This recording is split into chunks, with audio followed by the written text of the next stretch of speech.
Hey there, it's Larry. Before we get started, this episode is about stem cell therapy. There is no stem cell therapy approved by any government as it relates to Parkinson's disease.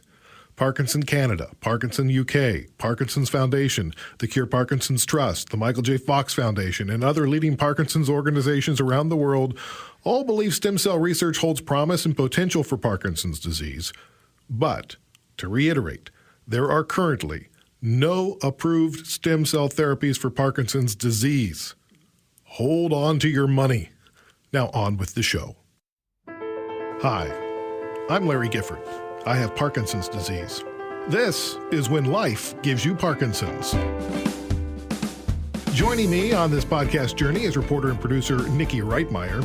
And Nikki, we can agree, can't we? We would do almost anything to help someone we love deal with their Parkinson's, no matter the cost. Well, yeah. Well, hold on. When you say almost anything, what specifically do you mean? Well, for starters, as it relates to Parkinson's, there's people getting invasive brain surgery for relief. I'd do that. Personally, I've tried quite a few things that some people would call fringe to find relief because, well, why the hell not? What have I got to lose at this point? For me, acupuncture and cupping, despite it being around for millennia, was new to me. So it was kind of I was nervous, but I love it. It provides nerve pain relief for me. Oh, interesting. Yeah. I've done massage. Love that. Tried floating. You ever been floating? Didn't like it.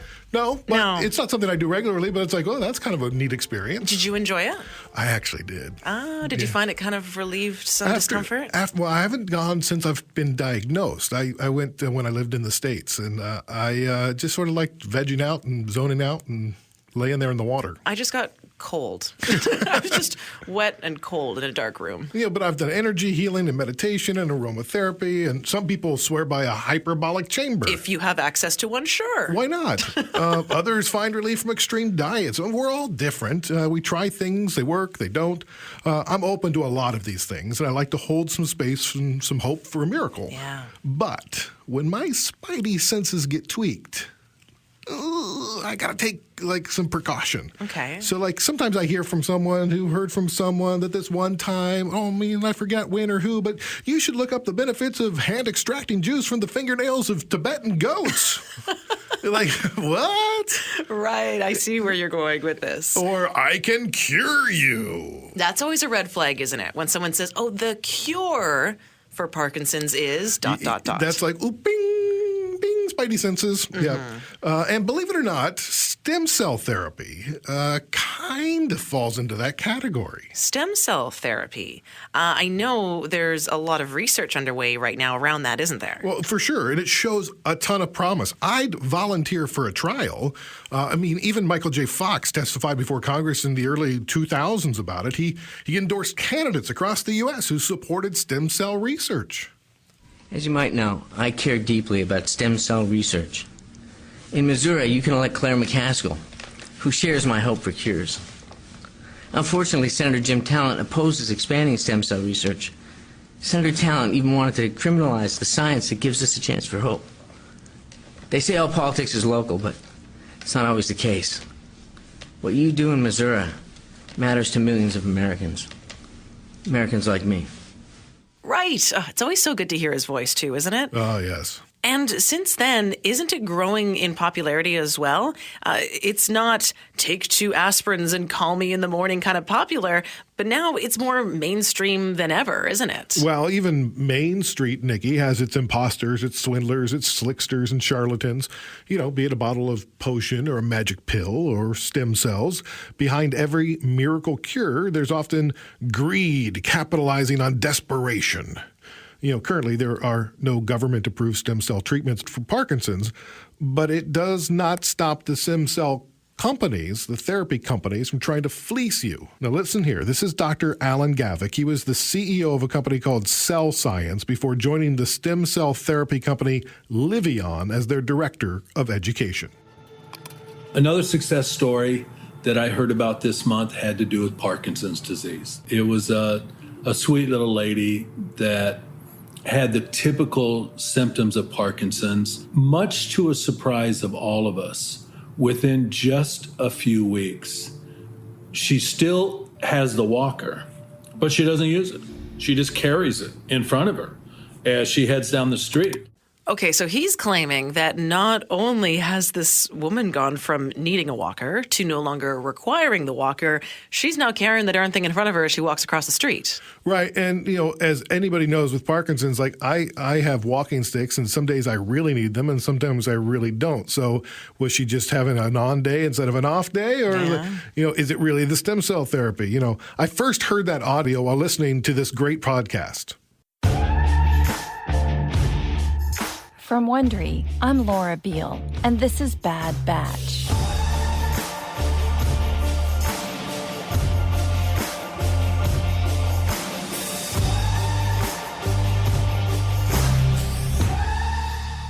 Ah, yes, the Wondery podcast Bad Batch. It's a 6-part investigative podcast series by Laura Beale. On the pod, she confronted Livion CEO John Kolschel-Sharon. I've seen videos with Dr. Gavick, for example, talking about how it benefits people with Parkinson's. Are those videos not passive marketing? We have clinics that treat specifically spinal cord injury and Parkinson's and all those diseases in Cancun and in Costa Rica and in Philippines. John told me that while Livion doesn't promote its product as a treatment for Parkinson's in the U.S., if patients here do want to use it, they can go abroad. And we have a program that doctors, if they want to treat any of those patients with our product, can send them outside of the U.S. for treatment. Absolutely, stem cells can treat all those things. And the medical research that's been done, has it been done on these cord blood cells specifically, or are you talking stem cells in general? I'm talking on cord blood stem cells specifically. So if you were to go to clinicaltrials.gov and you type in Parkinson's umbilical cord stem cells, there are studies specifically on Parkinson's done with umbilical cord stem cells. I found 2 studies on that government website, one in China and one in Jordan. They're simply small safety studies, tests to see what the side effects are of the treatment, not whether they work. And they're still ongoing. And then, but what about published research where you have results? I don't know that anybody, people have publications. I don't believe, I don't know. There's a lot of them. So I'm trying to reconcile that with Dr. Gavick's video about Parkinson's disease. If you come down to our center in Cancun, you're going to go to Galena Hospital and you're going to go through an entire evaluation. We'll bring your medical records from the States, you'll do x-rays, you'll do blood work, we'll do testing day 1, we'll assess treatment. We actually will make a personalized treatment for you. So to say that one peer 30 will treat Parkinson's, absolutely not. But to do an evaluation on the patient and say, you're a 110-pound female or you're a 300-pound male, it's not the same product. So we custom dose at 1 million cells per kilo of body weight based on specific diseases. So we have an entire protocol. If it's Parkinson's, if it's ALS, if it's whatever it is, we literally will do a full medical evaluation. We will dose according to that disease based on research and based on weight, and then we will treat, and then you'll do follow-up. Are there studies out there saying, if you have Parkinson's and then you get X number of stem cells per your body weight, it can help your Parkinson's? The answer is yes, there are studies out there on Parkinson's. There are studies on stem cell treatment for Parkinson's. I've looked them up. It's all early research, and it certainly does not say that you can count on any benefits from having a certain number of cells injected based on body weight. Okay, so hold on a second here. What did we just hear? Basically, there's stem cell companies like that one who are trying to sell a service that the research doesn't support. Correct. Now, they think that they have their own research, and they say, well, there's research being done, and there is research being done, but it's not telling them what they're saying. Yeah, and this whole thing about it's not approved in the United States, but you can come and get it done in a different country, all seems really, really shady to me. Well, yeah, but keep in mind all the different governments and all the different countries have different healthcare systems, so it seems like a healthcare issue. Right. It is. So people would get suckered in on it. Well, yeah, absolutely. It's complicated, but it's really fascinating. Oh, yeah. And listening to this whole podcast, those clips were from the episode 6 of the pod. It was the first time that Laura, and she's a great journalist, a science journalist, a health journalist. She's won tons of awards. She mentioned Parkinson's. So your ears perk up. Wait a minute. And it was personal because her dad died with PD. Oh, no. So I reached out to Laura Beale, and she was just as outraged by these guys as we are. Oh, when I saw that video, I was pretty, frankly, I was pretty angry when I saw that because I knew how people would react to seeing that. That one I did. I was really upset when I saw that because I thought, this is what somebody whose family member is suffering is going to see this, and this is going to give them false hope. Because you're so, you really, I felt like it was exploiting people's pain because I know that the one thing I know from having looked at the data and having gone through, you have to understand my father was, he was my, he was my dad. He was my best friend. He was my hero. I was super close to my dad. And so I was really trying to keep up with the research to see if there was anything that could help them. And so I'm watching this knowing what the research is, and I was really upset because I knew the frame of mind that you would watch this video and want to believe that this was true to the point that you would spend, if somebody told me that I could have spent my life savings and saved my dad, I would have done it. It really is taking advantage of vulnerable people like her who had a family member with Parkinson's and saw a loved one struggle. That's basically their target demographic here. Well, and that's why she kept pressing Koschel Sharon over his claims that stem cells work for Parkinson's.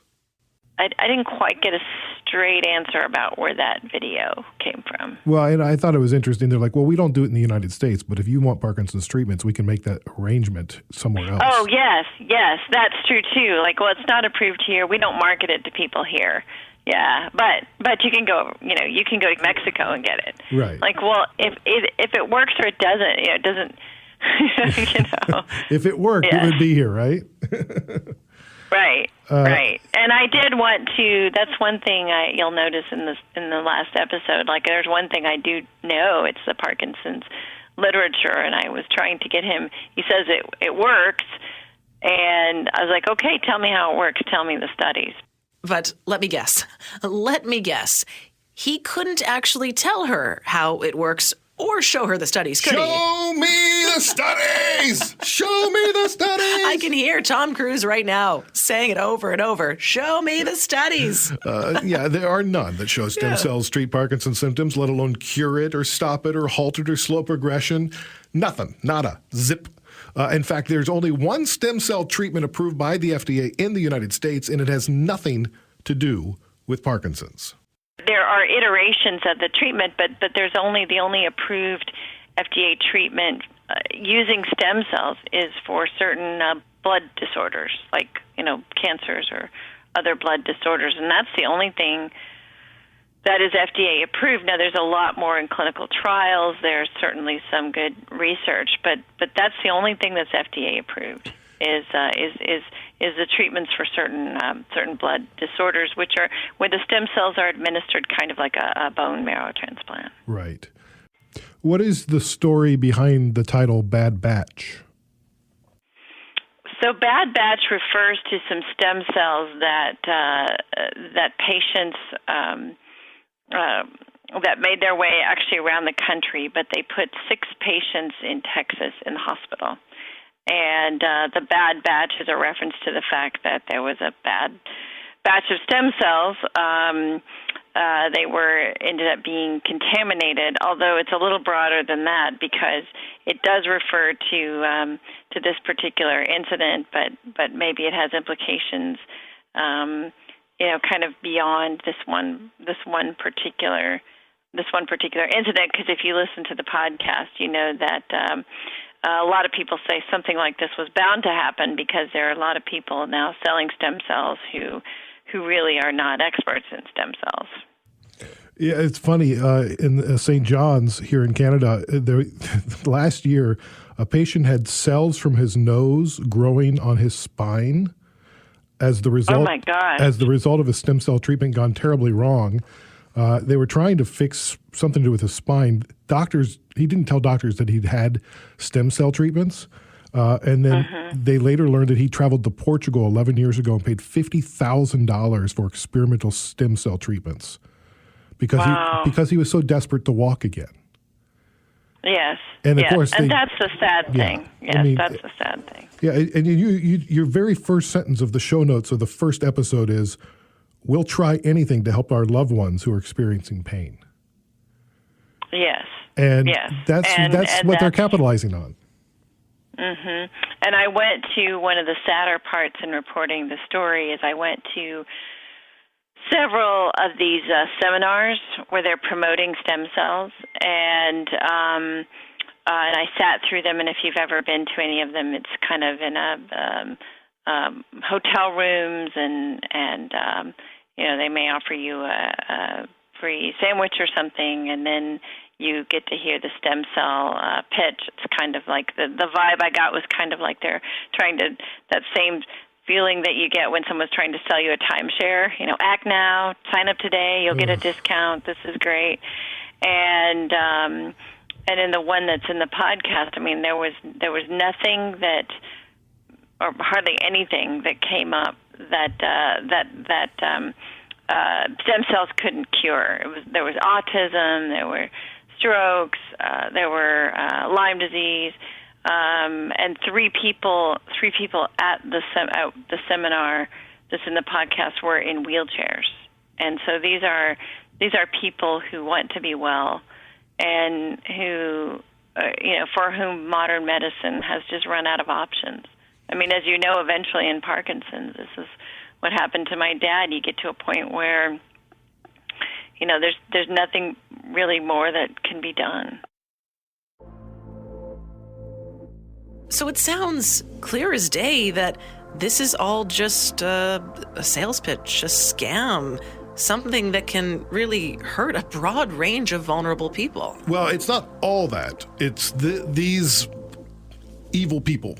Right. Like there's 1,000 therapists across the world that are trying to sell you this junk. Right. And then there are hundreds of great scientists on the other side that are doing real research that are making strides forward. Okay, so that's an important note, an important distinction then, that this science hasn't been approved yet. What is currently available, you should be very skeptical of, but in the future, there could really be something here. And later in the podcast, we're going to tell you exactly what you need to do if you want to participate in trials or if you want to find out if something's legit.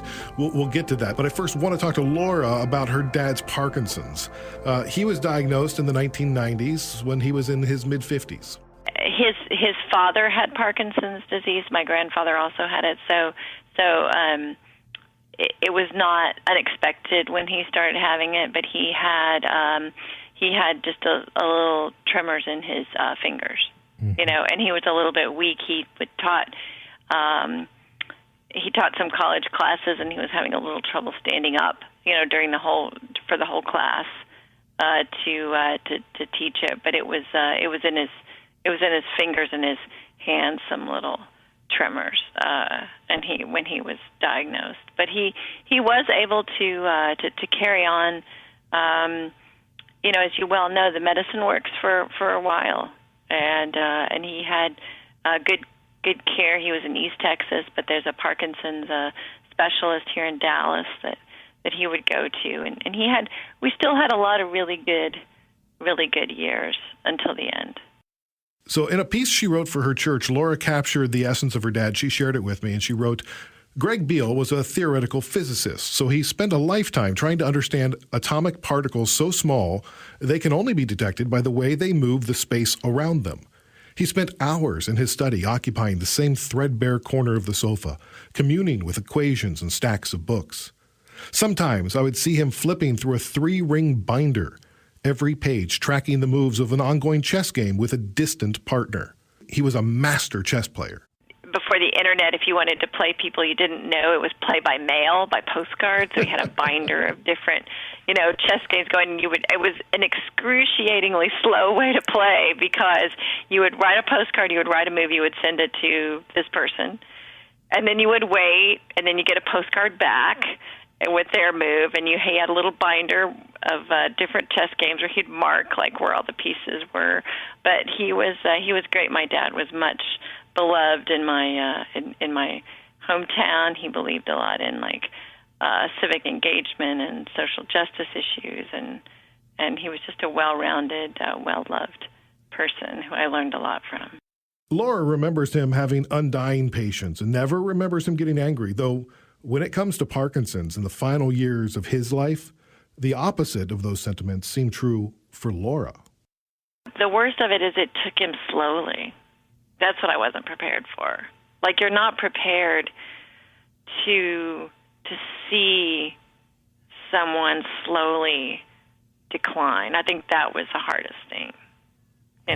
Is like little by little. That's something that no one is really prepared to see. And you start missing him even though he's still there, which is something that's hard to explain. It was almost like we had 10 or 11 really good years, and then it just sort of, fell off a cliff. And I have to tell you, he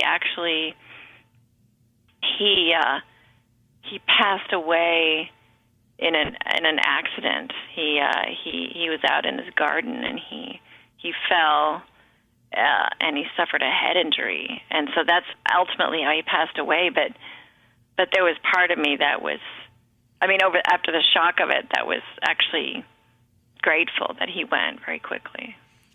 What do you say to people who say, well, you got Parkinson's, at least you're not going to die from it? Yes. No, you will. You can. You're not necessarily, but anyone who says that is someone who has not seen the disease up close. Wow. It's so heartbreaking to hear that and to watch him slowly digress. It's painful. It's really painful what you hear her say. Yeah, and familiar, because even this early in my Parkinson's, I sense progression. There's things are slipping. Does it scare you at all to see yourself in her father? Oh, yeah. And everybody that I meet that has been living with this disease for longer than I have, I get inspiration and hope. And you can't not compare, even though everybody's journey is different. But you only tend to compare yourself with the people that are doing bad, not the people that are doing good. I don't know why that is. Okay, there's a concept in psychology that's called downward social comparison or upward social comparison. And we, living in the West, live in what is called an individualistic society, and we tend to do downward social comparisons to make us feel better about ourselves. So maybe you see someone else who has progressed in the disease further along than you have, and then you look at them and you think, okay, well, at least I'm not as bad as that person is. And studies show that we actually get a boost from that. We get a self-esteem boost. We feel a little bit better. But geez, you hear stories like this, and I don't know if it makes anyone else feel better. It doesn't. And it's personal for everybody, but, Bad Batch, the podcast, was especially personal to Laura. You can tell it was especially personal for her. Mm-hmm. I do understand this kind of pain and frustration that people go to when they just desperately want a cure, and how vulnerable they are, and how much of a capacity that you have to, as one of the experts I talked to, you have a capacity to suspend disbelief when you're hearing a story that you just want to be true. If these stem cell companies are making these claims that we know are not proven to be true, aren't they breaking a law? Yes. Ish. Ish, okay. Yeah, Laura tried to get answers on that front.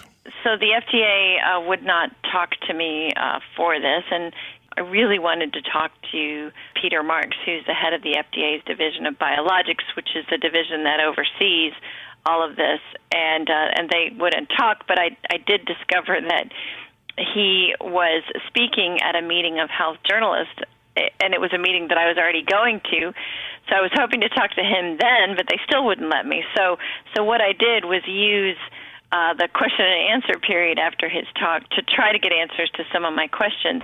This is absolutely brilliant, what she's done. She had questions that needed to be answered, and she found a way to make sure those questions were at least going to be asked. Right. What was great is, she was only allowed to ask one question at the Q&A. So she, all of her friends came through and asked her questions for her.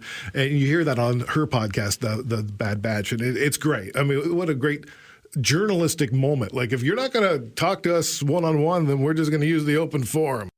One thing I don't understand is how a company can take cells from another person, from a cord blood or a placenta, manufacture some kind of product, and inject that into another person for a medical purpose and have that not count as an unapproved drug. Can you tell me, Dr. Marks, why those are being allowed and proliferating? It's not that they're being allowed, it's that what we're playing now is a game of whack-a-mole. You characterize it perfectly. I can't disagree with you, and we continue to try to take action. Well, what happened? Because the FDA obviously now knows, since the podcast has been released, about this company. Yeah, so about a month after the podcast was released, the FDA did take some action against these companies. Oh, wow. Especially Livion, which is focused on the company. And it's the power of the podcast, Nikki.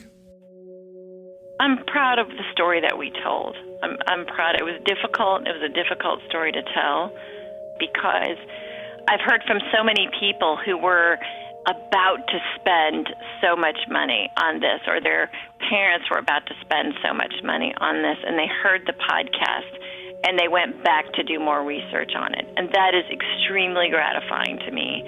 And I'm a medical journalist, and I didn't want people to come out of this and think, well, stem cells, it's all just a big scam, and it's not, because it's not.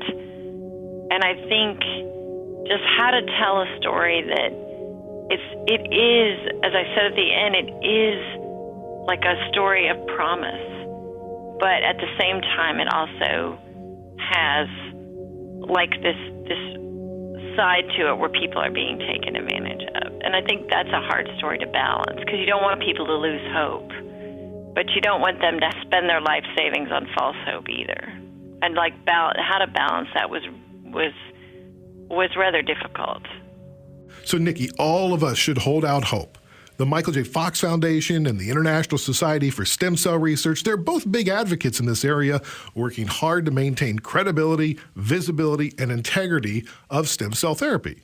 I asked Brian Fisk, Senior Vice President of Research Programs at the Michael J. Fox Foundation, to just help us imagine what a potential stem cell therapy for Parkinson's might look like.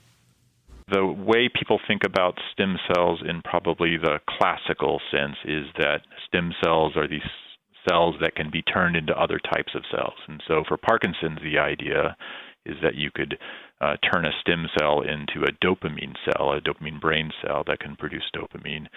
You can then take that cell and actually transplant it in the person, and that cell will then be producing dopamine in the brain and essentially act as a replacement for the lost dopamine cells that someone with Parkinson's disease has lost over time because of the disease. It sounds like science fiction, but it's really science nonfiction. It really is, yeah. We know we can do this in the lab, and there's scientists out there who for many years now have been coming up with recipes basically to turn different types of cells into stem cells and then ultimately into dopamine cells or other types of cells depending on the disease. So again, it's from that perspective, the science is certainly very real and it's very powerful. Now, turning that into an actual treatment for a disease like Parkinson's, a brain disease like Parkinson's, obviously is the sort of the big challenge we're faced with today, because that involves a lot of other aspects of how do you get it into the brain and get into the right spot and making sure the cells survive and connect to the right other cells in the brain and don't grow into cells that you don't want in the brain, things like that. So that's kind of been really where a lot of the challenge has been to date. Do you have an idea of how many different trials are underway for stem cell treatment of Parkinson's? So there are a handful that are at least registered trials out there. And again, getting back to the different flavors of the types of trials, there are a couple that are specifically looking to use stem cells to make replacement dopamine cells. There is another company, I think it's doing a trial in Australia with a version of a sort of a stem cell approach that they're exploring as well. So there are really only a couple of groups out there that are doing the more traditional, again, stem cell replacement approach. Now, there are other groups that are using stem cells therapeutically in a slightly different way, where they are injecting cells or stem cells into the body with the hope that they might be producing protective factors, or they might have impact on inflammation or things like that scientists think could potentially be protective of your existing brain cells. So protection is one aspect of or intent or possible outcome of stem cells. Can we cure Parkinson's with stem cells, or is that just too out of reach? With the technology today, it would be hard to say we could cure the disease. Again, I think even with the approaches that are trying to replace dopamine cells in the brain, in essence, what they're providing is essentially just another source of dopamine in the brain in the context of these stem cell transplants. It's not quite the same thing to say that we've regrown the damaged part of the brain and completely repaired it. I think that's a much harder thing to do. But there is the idea, and it's this is a bit more science fiction as of now, is could you go into the brain and using various factors trick the brain into kind of repairing itself, maybe using its own internal stem cells to generate new cells and kind of repair the tissues that have been damaged or lost in diseases like Parkinson's. For that, we need to know quite a bit more about just the basic biology of how stem cells work in the body and how they turn into other cells, and then figure out how you would actually go into the brain and actually make that happen. But that's something that scientists have been working on for a number of years and thinking about. Could we actually have the brain, or the body self-repair itself in some fashion? We've seen it in the movies. Then be, oh yeah, exactly. Yeah, so we've seen a lot of things in the movies, unfortunately, which is great because it gives you hope, but also sometimes gives you misperceptions about what we're actually capable of. But that would be something, obviously, if you wanted to think about ultimate cures for a disease like Parkinson's. If you could just simply repair the parts of the brain that have been damaged, that would be, a game changer for people. Later this year, 2020, the first human trials of stem cell therapy for Parkinson's disease will commence in New York. Dr. Lorenz Studer is founder and director of the Center for Stem Cell Biology at Memorial Sloane Kettering. He's been working on this project since 1998. That's when he successfully manipulated animal cells, turned them into dopamine cells, successfully transplanted the cells into a brain, and observed improvement of the clinical symptoms of Parkinson's disease in rat models. In 2011, he discovered the same recipe for human cells. Now, nearly 10 years later, the trials begin in earnest. Exciting journey, but obviously a lengthy journey, and it has to be lengthy now because you want to make sure that this is eventually going to be safe, and hopefully it's also going to be helpful. Just how invasive is the treatment? Yeah, so it is brain surgery, so you need to put the cells into the brain. You cannot just put them into the bloodstream and they go in or something like that, so you have to put them in the brain. But the brain surgery is relatively simple. Turns out I'm married to a brain surgeon, so I can say that.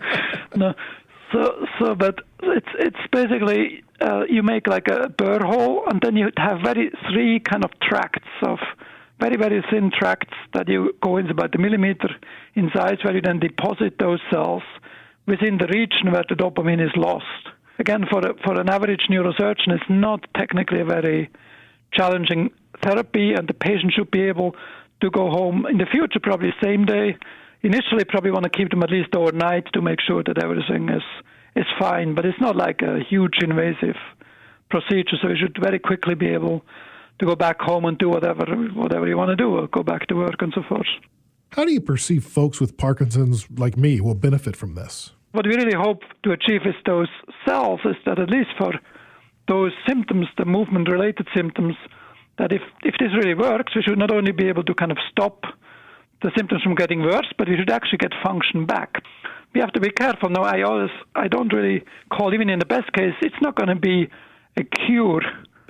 Many people tell me, there are already stem cells there. I can go to Mexico or I can go to China and get them for $50,000. But that's something completely different, and it's very important for people to understand, because those were actually fat cells that they take out of the body and then re-inject, and they claim that they're going to cure the disease. Sometimes it's difficult for them to distinguish now what's really very carefully crafted science over multiple continents, many years, versus people who just try to make a quick buck. All right, so you put 1 million dopamine cells back into the substantia nigra, and then what happens? The cells, once they are in, now they are alive. They're actually producing dopamine, and they bring it to the right place. And so it's really a unique system. But they actually, when they get into the brain first, they need to become more and more mature.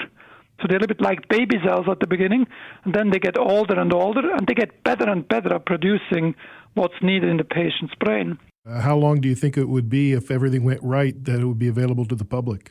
Phase 1 takes about 2 years. Phase 2 takes about 2 years. I would estimate at least about 4 years now before this could be more widely available, 4 to 5 years. That would be kind of my guess. Exercise, take your levodopa, and let's wait for these studies to come through, or volunteer for the next stem cell trial that's near you. Go to michaeljfox.org and sign up for the Fox Trial Finder, or go to isscr.org and learn more about other trials that are underway that they may be recruiting for. Each week, Larry and his wife, Rebecca, talk about what they've learned from the episode. I appreciated when you were speaking about keeping an open mind while also being cautious. I don't want us to lose that our open minds, because there are some people out there taking advantage. I don't want to lose the open mind to what could be. Right. Because some science is considered hocus pocus until it's science, until it's proven, because somebody believed in it. Who would have thought that you could actually prove that you can smell, that some people can smell Parkinson's? And that's what's confusing, because we're a vulnerable population, oftentimes desperate, looking for answers. And if somebody says, hey, I've got an answer, if they seem reasonable enough, you'll put your money there because you want answers. And just be cautious. Right. And listen to your own intuition and body about what you want to try and what may work for you. Right. For some people, things that are very fringe, like energetic medicine or aromatherapy, or things that some people consider are not proven science or proven treatments or anything. Some people have responded very well to these things. Supplements that get sold, and whether, I mean, obviously somebody's responding to it. It doesn't mean that it's proven or that it's scientific or that, but there's a response and a treatment that's happening, and perhaps it's inappropriate for us to say, well, that's not working and that's not appropriate because it hasn't been studied and approved by the FDA. Well, I was talking to a guy the other night who has a friend who's a quadriplegic who went to another country to get stem cell therapy, and he's beginning to move his feet. Right. So it's not necessarily that it doesn't work. It may not work for everyone. And if people are taking advantage of other people, then that's when the skepticism should come into play there. Yes. I love the idea of stem cell therapy. The treatment for any disease is ideally something that teaches your body or encourages your body or gives your body what it needs to heal itself. Well, that's how they went about healing your cancers. You gave yourself your own bone marrow that had been cleaned. Yeah, back then it wasn't stem cell transplant, it was a bone marrow transplant. So they harvested the bone marrow, treated it, gave me so much chemo and everything that it wiped out my immune system, and I grew back my immune system. And because of that, I've been cancer-free since that day. Which is amazing. Right? So, and it's because my body was able to heal itself. Not everybody can do an autologous bone marrow transplant or stem cell transplant. That's ideal because it's your own cells healing themselves. Well, and now they can take a skin cell and reprogram it into a stem cell and then reprogram that into a dopamine cell and then implant that into your brain. That's just unbelievable. Yeah. It angers me that people are taking advantage and ultimately will slow the process of real research development because they're making promises and charging enormous amounts of money and taking advantage of people. That being said, what's being done with the stem cells and encouraging people to continue to use them and have hope in them is great. I love you. I love you too. Next time on When Life Gives You Parkinson's. Tom Isaacs in 2002 decided to walk around the coastline of Britain. And 2 days after he started walking, a really good friend of his picked up the phone and said, "Tom, it's all right, you can stop walking, they've cured it." What was the best thing about GDNF? It's like having a life without Parkinson's. I got my life back. My tremor still hasn't come back. 100% of the participants showed improved brain cell sprouting. Pfizer pulled the plug on phase 3. Just how frustrating it must be. It comes to an end because of the end of a trial. If it looks perfect, what kind of financial investment are you willing to make? You called it massive. What does that mean? Yeah, well, massive for us. For there to be a game changer, Parkinson's needs to be a global health priority. They were offered no counseling before, during, or after. They were not really communicated with, and they felt discarded. Is that on your radar, and how are we addressing that moving forward? This is When Life Gives You Parkinson's, a Curious Cast podcast written and produced by me, Larry Gifford, and Nikki Reitmeyer. Rebecca Gifford is my wife and partner in Parkinson's. Our story editor is Dila Velazquez, and our sound design by Rob Johnson.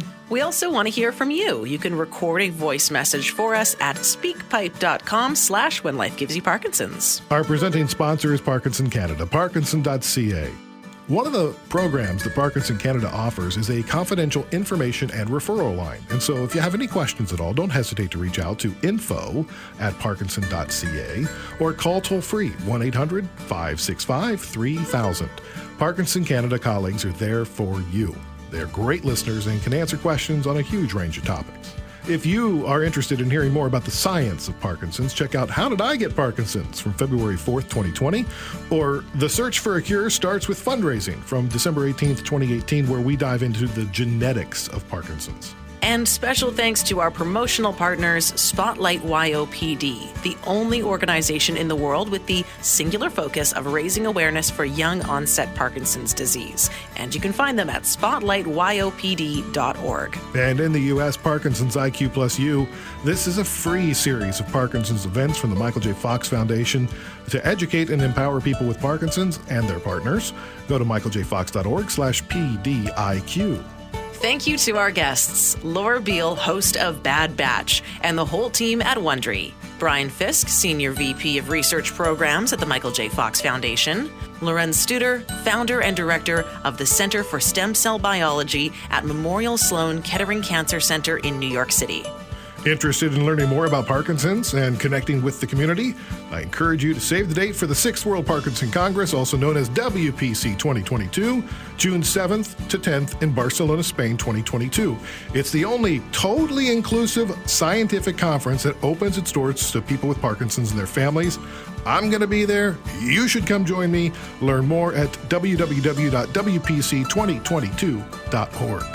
And of course, thank you for listening. Please take a moment to subscribe to this podcast on Apple Podcasts, Spotify, CastBox, or wherever you listen to podcasts. And while you're there, please give the show a 5-star rating and please share in the comments why you recommend listening to the podcast. You can also engage with us on social media. It's at Parkinson's Pod on Facebook. We got a group there too, Nikki. It's growing. It's big. The community's growing. Yay! We're on Twitter and Instagram, again, at Parkinson's Pod, or email us, parkinsonspod@curiouscast.ca. Keep positive. Keep exercising. And keep listening. We'll talk to you next time.